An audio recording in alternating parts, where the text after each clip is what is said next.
अच्छा, अभी सिस्टर ने बोला, देखो अगर आप गूगल पे भी सर्च करेंगे ना, तो वेस्ट बंगाल का न्यूज है कि एक बंदे को एज रहती है उसकी लगभग 36-7 की समथिंग। एक बंदे को ख्वाब आता है और ख्वाब में रसूल अल्लाह आते हैं और वो उसको बोलते हैं कि वो अपनी बेटी से निकाह कर दे। और ये पेपर की न्यूज है, न्यूज पेपर की कटिंग है, आप सर्च मारिए। तो उस बंदे ने अपनी बेटी से निकाह कर लिया, बीवी को बोला, बीवी बातों में आ गई, अपनी बेटी से निकाह कर लिया। और पता तब चलता है लोगों को जब वो 16 ईयर्स की लड़की, 15 साल की थी तब, वो प्रेग्नेंट हो जाती है। और ये बात फिर वो डिस्क्लोज हो जाती है सारे हाँ, सोसाइटी पर में। देखें हम लोग यहाँ डिस्कस करते हैं जो इस्लाम और उसकी जो फिका है ना, उस पर बात करते हैं। एक फर्द वाहिद का कोई भी अमल हो सकता है, वो अपनी बेटी को मार दे या उसके साथ जिना कर दे। जो चीज़ बिल्कुल परमिशन बिल्कुल नहीं है तो उस पर बात करने का मकसद कोई नहीं बनता। दूसरा, इस्लाम में एक बिल्कुल। हद तक है कि अगर आप अपनी बेटी के साथ शहवत करते हैं और आपकी शहवत वैसे ही हो जो जैसी बीवी के साथ है, तब आप गुनाहगार हैं।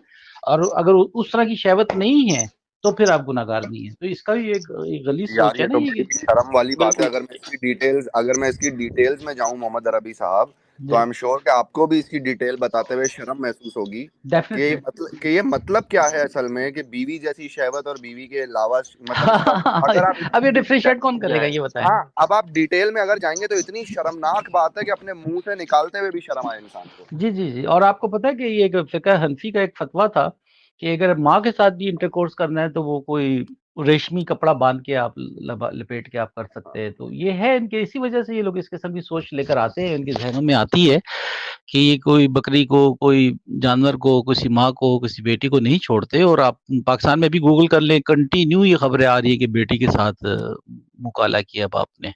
उसकी वजह यही है कि मौलवी इस किस्म के कहानियां इनको देता है तो उनके जहन में ये चीज आ जाती है जो आना ही नहीं चाहिए, मैं समझता हूँ। बिल्कुल आपने सही फरमाया।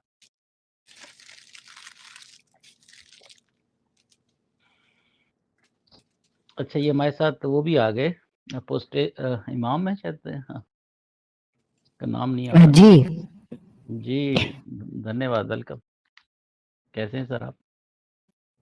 जी सर, मैं ठीक हूँ और आपको सब आपको वो ठीक। फतवे का पता है अपना, जिसमें वो माँ के साथ भी कर सकते हैं रेशमी रुमाल बांध के या रेशमी कपड़ा लगा के, जी, फतावा इस्लामिक फिका जो में? काजी अबू यूसुफ है उसमें उन्होंने कहा है कि इमाम अबू हनीफा जो है, नुमान बिन सामित ने कहा था उनके उस्ताद ने, कि अगर कोई शख्स जो है उस पे शहवत बहुत ज़्यादा तारी हो जाए और उसको निकाह के लिए कोई औरत भी मैसर ना हो, तो वो अपनी माँ के साथ जो है एक रेशमी कपड़ा जो है वो एक बांध के अपने उसवा तनासुल से उसके साथ सोहबत कर सकता है, और बशर्ते कि हमल जो है वो पेट में ना ठहरे माँ के। नहीं तो आजकल तो ये जैसे बड़े अच्छे अच्छे कॉन्ट्रासेप्टिक मिल जाते हैं, तो उसके हिसाब से तो ये मुसलमान तो करते रहेंगे दबा के। वो एक देवबंद का जो इलियास गुमान है उसने भी कहा था। उसका मुझे वीडियो उसका वो याद नहीं है, मगर वो दर्स दे रहा है, दर्स दे रहा है वो फतावा आलमगीरी के ऊपर और फ़िक़ह हनफिया की दूसरी जो किताबें हैं जिनमें इमाम अबू हनीफा के फतावे हैं, तो उसमें उसने कहा है कि अगर आप अपनी माँ के साथ भी अगर सोहबत करो, तो उसने उसमें बोला कि वो जायज़ है। शायद वो देखा हो, शायद समीर भाई ने वो क्लिप देखा भी होगा, क्योंकि कोई मोमिन बहस कर रहा था कि आप एक्स मुस्लिम तो अपनी सगी माँ पे भी चढ़ जाते होगे, वो सच्चा मुस्लिम था कौन था। तो समीर भाई ने वही क्लिप उसे दिखा भी दी थी उसको। जी जी। वो और इतना बेशरम है कि हर दफा जलील होके जाता है फिर आ जाता है, पता नहीं क्या खाता क्या है, इस किस्म की अच्छा इमाम चीज। साहब, आप इसमें एक बात देखो, जितने भी मुसलमान यहाँ पे सुन रहे हैं, कि अब ये कोई मैं अलग बात नहीं कर रहा, ये वही बात है जो सब मानते हैं। फतवा जो है ना, किसी मुफ्ती के अंदर कीड़ा नहीं काटता है कि वैसे बैठे बैठे दे दे। हमेशा फतवे में ऐसा होता है कि कोई सिचुएशन होती है तो फिर फतवा दिया जाता है। क्या हुआ होगा कि इसके पास कोई क्या हुआ होगा कि इसके पास कोई ये फतवा लेने गया होगा? हाँ, एग्जैक्टली, इमाम अबू हनीफा से ऐसा फतवा लिया क्यों? पहली बात, मतलब लिया कोई क्यों? क्या आदमी अपनी हुआ था ऐसा? कोई सवाल लेके आया होगा ना भाई इनके पास ये। तो अगर आप इसकी डिटेल में जाओ तो भाई ये तो बड़ी दूर तक बात जा रही है फिर। यानी कि फतवा बाद में आया है, प्रैक्टिस बहुत पहले से चालू थी।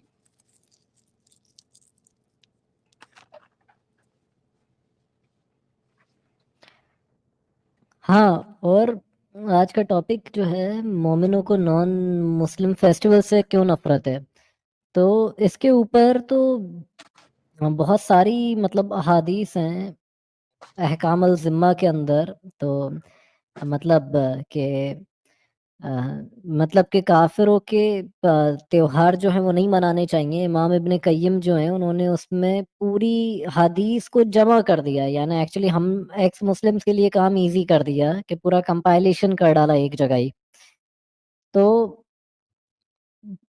انہوں نے بہقی کے اندر بھی ایک حدیث ہے کہ حضرت عمر جو ہیں، اور اس میں بھی احکام الذمہ جو ہے اس میں امام ابن قیم نے اس حدیث کو نقل کرا، اور بہقی کے اندر حدیث ہے کہ حضرت عمر کہتے ہیں کہ مشرکوں کے کلیسیوں میں مت جایا کرو، یعنی جو کرسچنز ہوتے ہیں ان کے چرچ میں تم مت جایا کرو ان کے تیوہار کا، جب ان کے تیوہار کا وقت ہو، کیونکہ اللہ کی لعنت ہے ایسے شخص پہ جو کافروں کے تیوہار جو ہے اس کو مناتا ہے۔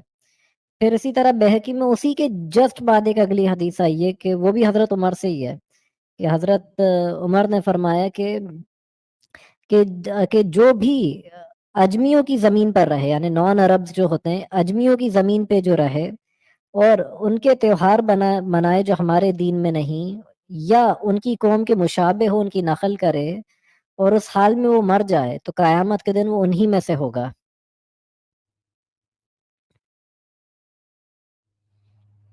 نہ صرف دیکھیں حدیث ہے، قرآن جب یہ کہہ رہا ہے نا، قرآن بھی تو یہ کہتا ہے کہ جناب آپ وہ چیز کو مت کھاؤ جس پہ غیر اللہ کا نام لیا گیا ہو یا غیر اللہ کی طرف سے وہ بٹی گئی ہو۔ جیسے اگر کوئی مندر پہ کوئی پرشاد ہے وہ تک آپ نہیں کھا سکتے، وہ آپ پہ حرام ہے۔ یہ کٹرتا ساری قرآن سے آتی ہے، پھر حدیث سے آتی ہے، اور اسی وجہ سے جو مسلمان ہیں وہ ایک عجیب ذہنی مریض بنے گھوم رہے ہیں۔ ہم بھی بنے گھومتے تھے، یہی تھا کہ آپ یقین کریں ایک کمپین چل رہی تھی، یہ علی صاحب اس بات کی گواہی دیں گے کہ جب شروع میں واٹس اپ آیا تو ہم لوگ ہیپی دیوالی کچھ ہندو دوستوں کو ہم نے کہہ دیا ادھر ادھر جو تھے فیس بک پہ، تو بھائی اس پہ ایک وہ آ گیا تھا کہ بھائی کسی کو ہیپی دیوالی یا ہیپی کرسمس مت کہیں، یہ حرام ہے سب اسلام میں، کہ کسی کے غلط جو تہواروں کو آپ اپریشیٹ کر رہے ہیں۔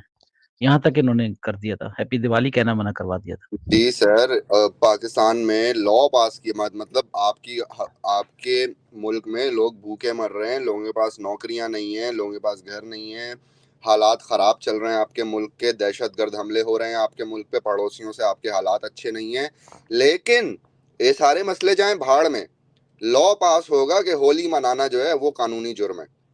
ابے تم لوگوں کے پاس یہ کام کر رہا ہے بچائے کرنے کو، سارے مسئلے پاکستان کے ختم ہو گئے ہیں کیا؟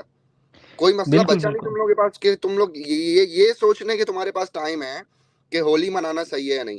اور دوسری بات ہے بھائی، آپ نے ہم لوگوں مطلب پاکستانیوں کو آپ نے ان کی زمین سے تو الگ کر دیا کسی طرح برین واش کر کے کہ پاکستان تمہارا ہے، انڈیا ان کا ہے، یہ لیکن سوری بھائی، انسانی نیچر کو آپ چینج نہیں کر سکتے۔ انسانی نیچر ہے کلرز سے پیار کرنا، اور چاہے وہ مسلمان ہو چاہے وہ ہندو ہو، وہ کلرز اچھے ہی لگتے ہیں سب کو بھائی۔ تو آپ وہ ہولی منانے کا وہ جو جذبہ ہے ان کے اندر، وہ کسی مذہبی طور پہ ہولی نہیں منا رہے وہاں پہ، بس انہیں رنگ اچھے لگتے ہیں، انہیں کلرز اچھے لگتے ہیں۔ کس طرح روک لو گے کسی کو بھائی کلرز کو پسند کرنے سے؟